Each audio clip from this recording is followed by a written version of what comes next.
গতকাল ক্যাসেমেরো নেইমারকে নিয়ে যে কথাগুলো বলেছে, এই কথাগুলো যদি আপনি বিশ্লেষণ করেন বা একটু বোঝার চেষ্টা করেন, তাহলে এইটা 100% শিওর নিশ্চিত হওয়া যায় যে 2026 বিশ্বকাপে ব্রাজিলে হয় নেইমার খেলবে।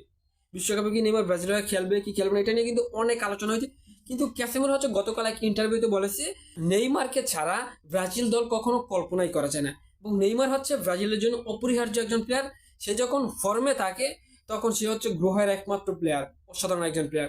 তো যেহেতু ক্যাসেমেরো যে বর্তমানে ব্রাজিল ক্যাপ্টেন, সে যেহেতু এই কথাটা বলেই দিয়েছে যে নেইমারকে ছাড়া ব্রাজিল দল কল্পনাই করা যায় না, তাহলে আমরা এটা 100% ধরে নিতেই পারি যে নেইমার যদি ফিট থাকে তাহলে 2026 বিশ্বকাপে ব্রাজিল হয় নেইমার খেলবে, এটা 100% শিওর।